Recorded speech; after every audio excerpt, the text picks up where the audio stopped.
Les alarmes Clément Pelletier, 197 3e avenue Ville de Lillet, 247-7003. Alors, notre invité ce matin, il m'a reproché l'autre jour de ne pas lui donner assez de temps. Alors là, on va prendre l'émission au complet. Vous êtes content, M. le Général? Oui. Comment merci ça va? Beaucoup. Quel beau cadeau de Noël. Oui. Pas sûr, hein? Ben oui, non, mais j'ai pas de problème. Vous voyez la série de questions que j'ai pour vous. Alors, Généreux, qui est notre député de Montmagny-Lillet, Kamouraska, Rivière-du-Loup, ça va bien? Bon matin, ça va très bien. Oui. Très bien. Vacances ou en congé? Après l'entrevue. OK. non, j'ai encore une journée de travail aujourd'hui, mais je pars en vacances avec mon épouse pour reconnecter, comme on dit, là, parce qu'elle ne me voit pas souvent. Ouais. Alors, on part en vacances 10 jours, puis après ça, je vais être revenu dans le comté. Donc, on a une grosse année 2017 en avant de nous, ça fait que c'est important d'aller recharger les batteries, comme on dit. Parlons, avant de parler de 2017, parlons de 2016. Oui. D'abord, je ne peux pas passer à côté de vous demander vos impressions. Je les connais quand même, mais ce qui s'est passé en Allemagne hier... Et en Turquie. C'est encore une manifestation. Ça va pas bien parce qu'il y a beaucoup d'attentats comme celui-ci. Mais c'est encore un autre. C'est dans un marché de Noël. C'est triste. Est-ce que ma question, M. Généreux, on va dire Bernard parce qu'on se connaît bien, là. Oui. Ma question, Bernard, est-ce qu'on est bien protégé au Canada par rapport à ce genre d'événements qui se produisent tout autour de nous? Mais écoutez, ce que je pense, c'est qu'actuellement, dans cette région du monde, particulièrement la Turquie, tout le Moyen-Orient actuellement est dans... c'est un brasier, là, la ville d'Alep qui vient d'être... Ils sont en train de sortir des réfugiés, etc. C'est un foyer actuellement de méfiance mondiale. Là, puis vous parlez de ce qui est arrivé à Berlin, parce qu'on sait qu'à Berlin, on a accueilli un très, très grand nombre d'immigrés, d'immigrants. Et puis, ça a été plus d'1 million même. Ouais. Donc, ça a été très contesté là-bas. Et même que beaucoup de pays prennent des virages à droite pour essayer de freiner un peu en Europe, là, actuellement. Mais il est arrivé aussi l'assassinat de l'ambassadeur russe en Turquie. On a vu ça là, live pratiquement à la télévision. Là, c'est vraiment incroyable. Donc, il y a des représailles qui se font. Puis c'est deux événements totalement isolés, mais qui ont attrait à la même, je dirais, au même groupe, c'est-à-dire le djihad, le Daesh, qui sont un groupe extrémiste. Quand vous me posez la question si on est protégé de ça au Canada, la réponse est non, malheureusement. Mais je dirais qu'on est bien protégé au Canada, mais ce genre d'incident-là peut arriver n'importe où sur la planète. D'ailleurs, c'est arrivé en Australie, c'est arrivé au Maroc, c'est arrivé en France. En France, l'année passée, au même moment, l'année passée, si vous vous souvenez, là, au Bataclan. Donc, ça peut arriver n'importe où. La réalité, c'est qu'on avait mis, nous, des lois en place avec le gouvernement conservateur qui fait en sorte que les représailles pour ces genres d'actions-là sont beaucoup plus féroces. Mais ça n'empêche pas que ce genre d'événements-là peuvent arriver. C'est extrêmement triste, parce que particulièrement dans la période de Noël, ou en plus dans un marché de Noël, il arrive ce genre d'événements-là. C'est extrêmement déplorable. Mais les terroristes ne regardent pas, eux autres, ils se foutent carrément des résultats de leurs actions. Eux autres, c'est d'attirer l'attention sur le djihad, sur la guerre sainte. Donc, ils vont prendre toutes les actions possibles et impossibles pour continuer à faire cette guerre-là. Sur les ondes d'une station de radio de Québec, ce matin, on parlait de Troisième Guerre mondiale. Est-ce que ça... Moi, je pense pas qu'on soit rendu là. Je veux pas faire peur au monde, non, moi non plus, mais on n'est pas rendu là parce que, bon, évidemment... L'ambassadeur russe qui a été abattu hier. C'est ça.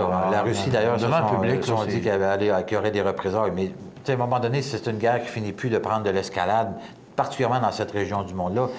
Tant que les Américains vont rester stand-by comme ils sont là, parce que c'est le cas actuellement, ils sont très peu impliqués dans cette région du monde-là. Avec l'arrivée de M. Trump, est-ce que ça peut changer? Peut-être que ça peut changer, mais je dirais l'alliance naturelle que Trump semble avoir avec M. Poutine, peut-être que ça va peut-être même avoir l'effet inverse, c'est-à-dire de calmer le jeu, et non pas d'avoir une escalade, parce que plus on est de joueurs qui viennent s'instruire à l'intérieur de ça ou s'inscrire à l'intérieur de ça, ça n'arrête pas de monter, de monter, de monter. Mais, en tout cas, l'apparente, on dit bien l'apparente, je mets des grosses parenthèses, l'apparente amitié potentielle entre M. Trump et Poutine pourra faire complètement l'inverse et de diminuer la tension au lieu d'avoir une escalade. Donc, ça peut avoir des effets complètement contraires à ce qu'on pense. Mais avant de parler de ce qui nous regarde chez nous, justement, votre opinion quant à l'élection de M. Trump? Écoutez, protectionnisme. Bon, il y a beaucoup de choses qui se disent. C'est peut-être l'élément le plus... Il faut dire que Mme Clinton était aussi très protectionniste dans son approche. D'ailleurs, c'était comme on se demandait s'il n'y avait pas de guerre du protectionnisme entre les deux, savoir lequel serait le plus protectionniste. Ce que M. Trump annonce, c'est des baisses d'impôts puis des baisses de taxes à l'ensemble des Américains. Et des investissements massifs dans les infrastructures. La réalité, c'est qu'au Canada, actuellement, le gouvernement Trudeau est en train de mettre toute une série de taxes, donc sur le carbone, sur les soins de santé, sur les soins dentaires. C'est toutes des taxes qui s'en viennent là. Donc, tantôt, la compétitivité du Canada par rapport à celle des États-Unis, on s'en va dans des directions complètement opposées.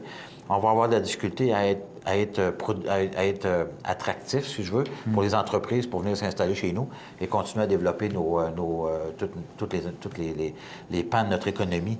Parce que si les États-Unis, en plus d'être protectionnistes, baissent les taxes, les impôts des entreprises, des individus, tandis que nous autres, on les monte, tantôt, on sera plus compétitif. Là. Et Mme Henkel, la dragon, qui disait l'autre jour qu'il faut peut-être profiter d'opportunités. Il y a des opportunités. Il y a des pays en Europe particulièrement qui peuvent devenir de bons partenaires avec le Canada. Il y a peut-être des opportunités qui se présentent. Il y a d'excellentes opportunités. Il n'y a pas juste les États-Unis. En fait, l'entente que finalement M. Trudeau a signé, que nous, on avait tout préparé pour lui quand il est arrivé au pouvoir avec l'Europe, c'est 500 millions de consommateurs, c'est plus qu'aux États-Unis. Donc, malgré la proximité qu'on a avec les États-Unis, on exporte quand même passablement en Europe. Et ça ouvre tout un pan là, au niveau de l'agriculture, par ailleurs, de production de porc. Écoutez, toute l'agriculture canadienne peut aller en Europe. Elle y va déjà, elle va y aller encore plus. Il y a toute une série de produits manufacturiers aussi qui pourront être exportés. Il y a des très, très grandes... Moi, je ne pense pas que le marché américain ne sera fermé. Mais la façon dont M. Trudeau présente les choses avec M. Trump, il est allé ouvrir son jeu avant même que M. Trump ouvre la bouche là, concernant l'ALENA. Il n'y a pas personne qui a demandé d'ouvrir l'ALENA, là. Il n'y a personne qui a demandé de faire ça, puis il est allé montrer son jeu en partant, en disant qu'on était ouvert à réouvrir l'ALENA. Il n'y a pas personne qui a demandé ça. C'est comme... il y a comme une drôle de façon d'ouvrir son jeu. Mais on va voir ce que ça va donner. Mais en tout cas, on s'attend à des surprises. Mais lesquelles seront-on? Je ne pourrais pas vous dire. Mais, parlant d'ouvrir le jeu, mais si vous pouvez voir de fumer un petit joint, là?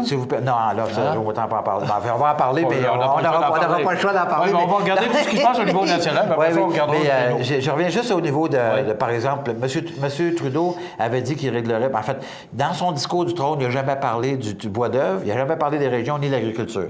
Là, à partir du 1er avril, on va avoir une taxe de 25 sur nos bois d'œuvre qui va aller aux États-Unis.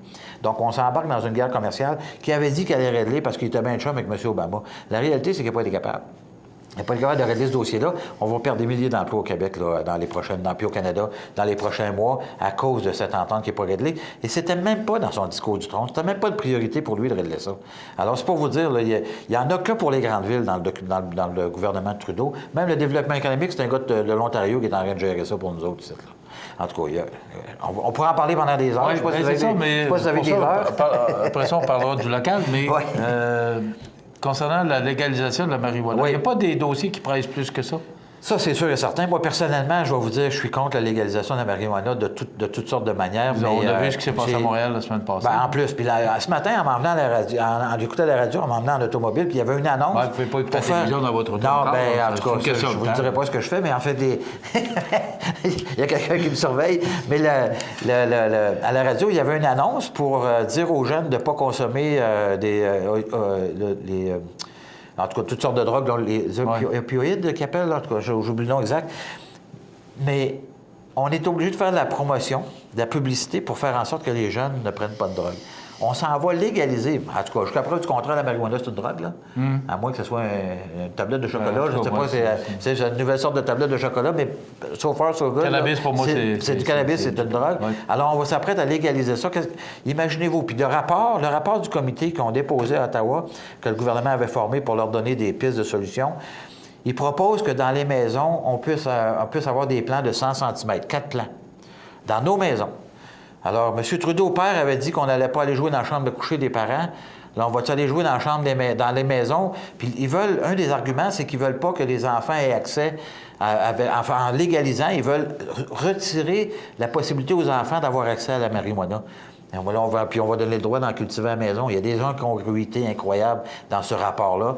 Et c'est sans parler de la conduite sous les facultés de la drogue. Il y a toutes sortes. C'est un panier de crabes absolument incroyable. Le gouvernement, j'ai hâte de voir quel genre de projet de loi ils vont déposer. Mais ils se sont engagés à déposer ce projet de loi au printemps. Je ne sais pas combien de temps on va en parler, mais je peux vous garantir une chose, c'est que le Sénat, ils ne laisseront pas passer ça de même. Je peux vous garantir ça. D'ailleurs, C-29, la loi sur les banques, le gouvernement a reculé parce que le Sénat les a menacés de ne pas passer le projet de loi avant les fêtes.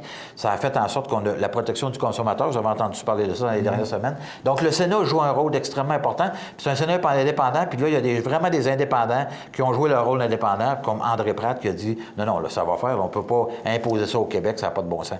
Donc, ils ont fait reculer le gouvernement. Les conservateurs avaient tous décidé qu'ils allaient voter contre de toute façon. Et là, on regarde ce qui se passe. Il y a un déficit incroyable. Ah, bien, écoute, c'est pas fini, là. On parle également, là, hier, avec les ministres provinciaux de la Santé qui se sont fait couper de moitié. Il me semble qu'il y a des choses qui pressent plus que la légalisation de la marijuana, selon moi. Ça, tu as tout à fait raison. Mais la réalité, là, puis je vais faire de la politique, là, mais de la vraie politique, là. Le gouvernement Trudeau, durant l'élection, a promis 10 milliards de déficit pendant 3 ans. Depuis les 15 derniers mois, il a fait 30 milliards de déficit. Ça, c'est la réalité absolue. Et on a perdu au Canada 30 500 emplois à temps plein au net.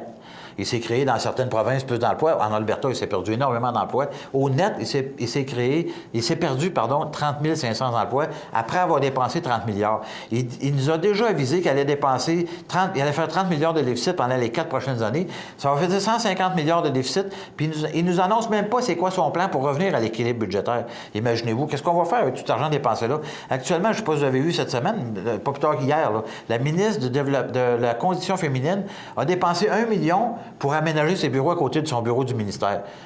Comme si elle avait besoin de ça. Il y a des bureaux à Ottawa, on ne sait plus quoi en faire, là. Je veux dire, à un moment donné, il faut arrêter. C'est comme il y a un buffet, là, puis tout le monde est en train, les bureaux sont en train de se gaver dans ce buffet-là, puis ils dépensent de l'argent à tout vent, puis à tout rond, puis il n'y a aucun problème. C'est pas grave. Mais tantôt, là, ça va être monsieur, madame, tout le monde qui paye des taxes, qui vous regarde, qui va falloir qu'ils payent ça. La maison du premier ministre aussi, qui est... Ben là, imaginez, le syndicat de ça. de quoi de beau, hein? Ben là, ils n'ont pas commencé. Ils n'ont pas commencé. Ça va coûter 250 millions. Rendez-vous compte, pour rénover une maison, 250 millions, tu peux en construire 5 de même. Aujourd'hui. En tout cas, il y a On va ramener M. Généreux à son comté après les anniversaires. Il y a beaucoup de dossiers, dont le bois d'œuvre, on en a parlé. Oui, absolument. Et il y a aussi 100 millions qui vont être investis par Québec sur Internet, les gens de Saint-Pamphile qui nous écoutaient. Alors, on va en jaser dans quelques instants. Mais là, on va passer aux anniversaires. C'est le temps de souhaiter bonne fête à notre monde. T'as pas une boîte? Non, pas encore. Okay. Ça, c'est le vendredi.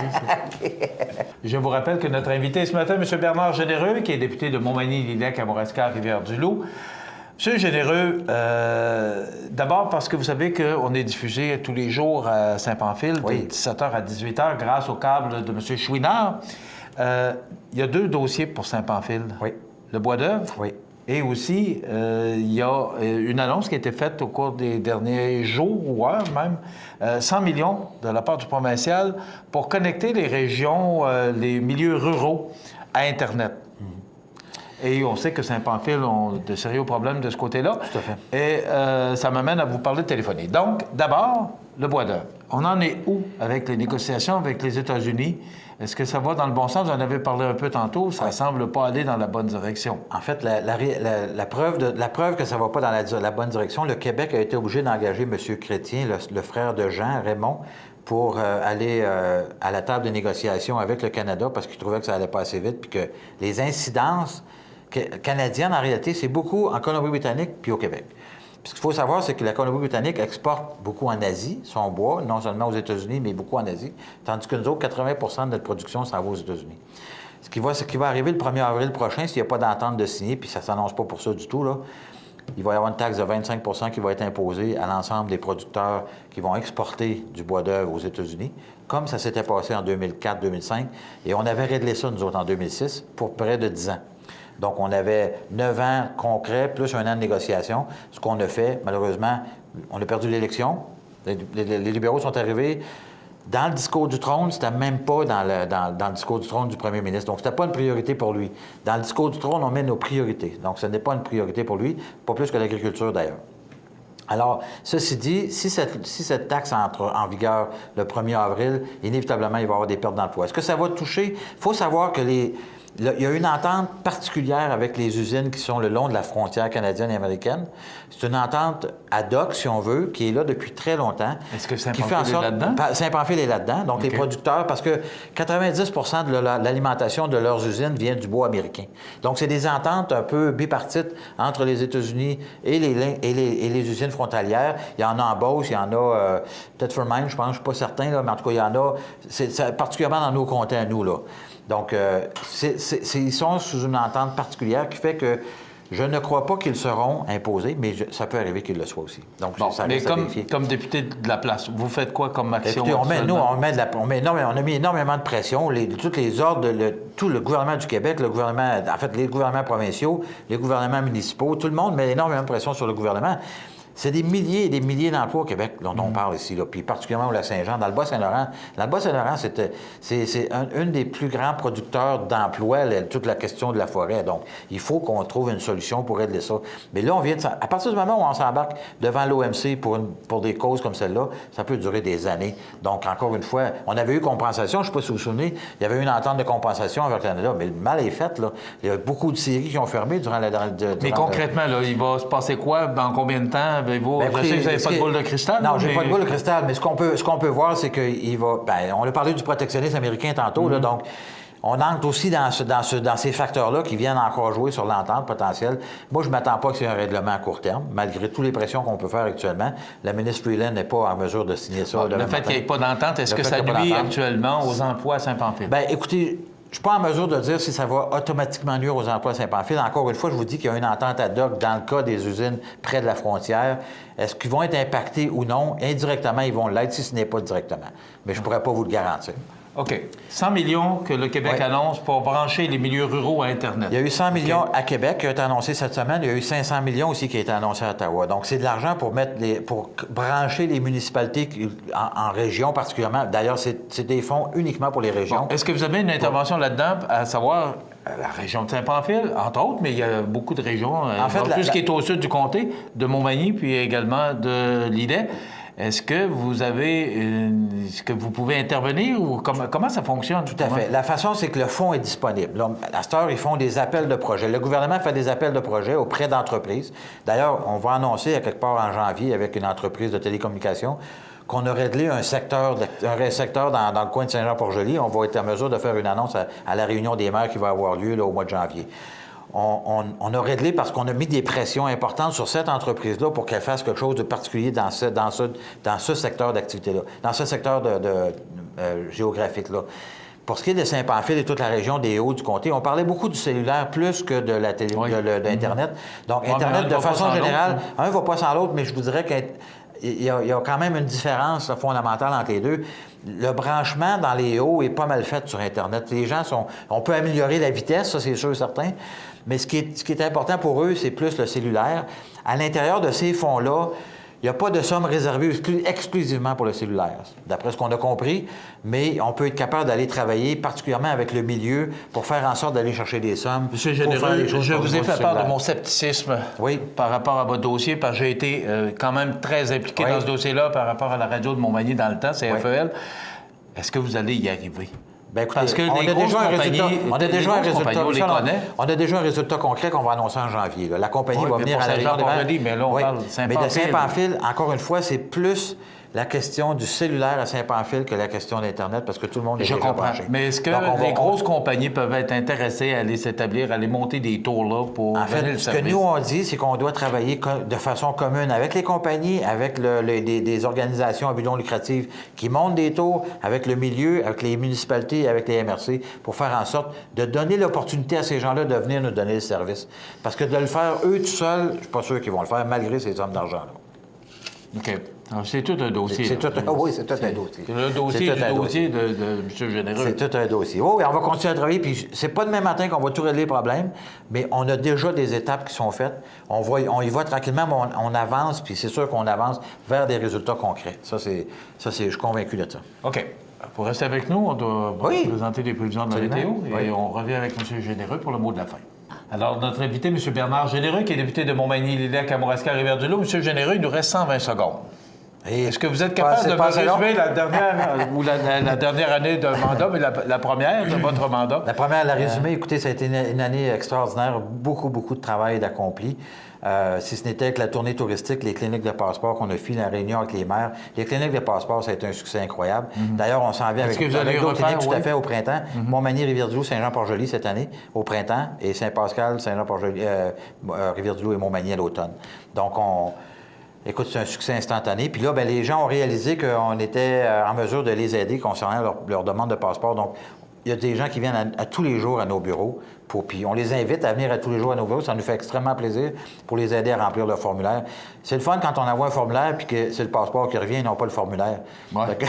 Mais aujourd'hui, c'est tellement compliqué. Oui, c'est complexe. Ça n'a de rien. On comprend pourquoi avec tout ce qui se passe. Oui, exactement. Puis avec raison aussi, je pense. Je pense que c'est important, la sécurité. Donc, on ne peut pas négliger ça. Donc, 2016 a été une très bonne année. 2017 s'annonce tout autant, avec beaucoup d'activités qui s'annoncent aussi. Tournée des entreprises, février, mars, avril. La réunion des maires en janvier. Tournée des écoles en janvier aussi également. Donc, on a planifié toute l'année. Ça va être une grosse année encore l'année prochaine. Je veux vous souhaiter une belle année 2017. Bien, merci beaucoup. Du succès. J'aimerais surtout que vos projets se réalisent. Oui. C'est ce qu'on peut vous souhaiter de mieux. Oui, merci beaucoup. Vous êtes présent. C'est, je pense, une de vos qualités, M. Général. Bien, en tout cas, on me le dit, je suis très content. Bien, évidemment, les réseaux sociaux nous aident aussi un peu. Vous nous aidez énormément parce que vos télévisions sont maintenant partout là, sur le territoire. On va finir par aider. On va finir par aider la connectivité de la nôtre. Là. Oui. Mais Michel, avant, si tu me permets de te tutoyer, là, j'aimerais t'offrir un certificat pour votre 5e anniversaire de la création de CEMA TV. Je vous félicite pour le travail que vous avez effectué dans les 5 dernières années. C'est pas évident dans les domaines des médias actuellement, puis je pense que vous faites un excellent travail, puis c'est important de souligner ça. Félicitations, merci beaucoup. J'aimerais souhaiter de joyeuses fêtes à tous vos auditeurs, à Saint-Pamphile, à Saint-Montmagny, à Lilian, à l'Apocatière. Hein, vous êtes de plus en plus présents sur tout le territoire de la Côte-du-Sud. Encore une fois, félicitations. C'est un travail, vraiment un travail titanesque que vous avez fait, puis tu mérites des félicitations, Michel. C'est vraiment... Merci bravo, beaucoup, bravo, c'est très apprécié. Bravo pour ce que tu as fait. Merci beaucoup, Annie, vous ne voyez pas, mais Annie Franca, qui nous surveille. Germaine, elle nous surveille. Avec qui c'est très agréable de travailler. Merci beaucoup. Puis à toute l'équipe aussi. C'est le fun de travailler avec votre équipe. Là, j'ai mon réalisateur qui me dit que c'est terminé. C'est le fun de travailler avec votre équipe aussi, mais j'ai aussi une équipe extraordinaire avec qui c'est vraiment plaisant de travailler.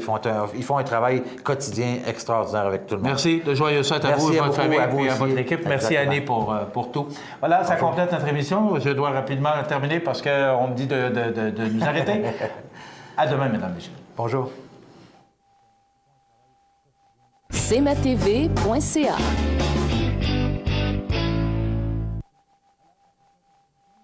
En cette période des fêtes, le conseil municipal de Lillette s'associe avec moi pour vous transmettre ses meilleurs vœux de bonheur, de santé et de prospérité pour la nouvelle année qui débute. Profitez de chaque instant avec vos proches, soyez prudents, mais surtout amusez-vous. Bonne et heureuse année 2017. PME Internotaire Montmagny, des conseillers dynamiques et efficaces réunissant une équipe chevronnée de 4 notaires et une avocate. Notre étude se spécialise particulièrement en droit corporatif, commercial et droit de la personne. PME Internotaire Montmagny, 111 avenue Collin, 248 14 14. Vous cherchez des suggestions cadeaux pour toute occasion? Avez-vous pensé à des paniers cadeaux de la Pommeraie des Couillards? Quelle bonne idée! La Pommeraie des Couillards, l'épicerie Couillard et la Jujuberi, vous trouverez sûrement ce que vous cherchez. Chemin Bellevue, Cap Saint-Ignace. Montmagny Toyota, un concessionnaire réputé, des produits hautement renommés, une équipe de vente et de services formée, une salle de montre spacieuse, un inventaire répondant à tous les besoins. C'est Montmagny Toyota. Chez Montmagny Toyota, nous travaillons à faire toujours mieux. Pour le plus gros achat de votre vie, ça prend les meilleurs conseils de votre vie. Nos représentants hypothécaires vous rencontrent où vous voulez, 7 jours sur 7. Rendez-vous à desjardins.com/maison pour les détails. Iris Saint-Jean-Port-Joli dispose d'une variété de lunettes soleil, lentilles cornéennes et vous offre les services d'examen de la vue et le suivi de chirurgie au laser. La boutique Iris, 43 de Gaspé-Est, Saint-Jean-Port-Joli, 598-61-28. Faites l'expérience d'une meilleure vision maintenant. Le cocktail Prestige de Jardin est une activité de notoriété de la Chambre de commerce de Montmagny, organisée en étroite collaboration avec ses proches partenaires. une activité de reconnaissance pour réunir la communauté et souligner la réussite des commerçants, des entrepreneurs et des gens d'affaires du territoire dans un décor de gala. Des loges spécialement aménagées, un grand hall pour accueillir les convives pour le cocktail et une grande salle aux allures contemporaines. Pour réseauter et tenir la cérémonie de remise des prix Prestige et du prix du public, tout est réalisé en mode co-développement. Une façon de faire unique de la Chambre de commerce de Montmagny pour offrir une vitrine de produits et services de nos commerces et de nos entreprises et faire autrement en misant sur la créativité et le talent. La Chambre de commerce de Montmagny souhaite ainsi souligner l'excellence de notre région et contribuer à la fierté de chacun de ses membres et de ses partenaires. Le cocktail Prestige Desjardins, c'est à la fois un événement, une vitrine et un investissement pour le rayonnement de toute notre communauté. La résidence funéraire Boulanger vous propose une gamme complète de services personnalisés afin de répondre à tous vos besoins en matière de funérailles. Nous vous fournissons des installations et des services innovants qui répondent aux besoins en évolution des familles d'aujourd'hui. Nous prenons soin de tout afin que vous puissiez vous concentrer sur ce qui est le plus important, votre famille, vos amis et vous-même. Salon funéraire complètement rénové pour votre plus grand confort, grand stationnement, facilité d'accès. La résidence funéraire Boulanger, pour bien faire dans la dignité. CMATV.ca vous présente les avis de décès. Au centre d'hébergement de Montmagny, le 14 décembre 2016, Mme Suzanne Boulay nous a quittés, entourée de ses proches. Elle était âgée de 87 ans. Elle était l'épouse de feu M. Roland Boulay et fille de feu Ernest Boulay et de feu Dame Maria de la Durantais.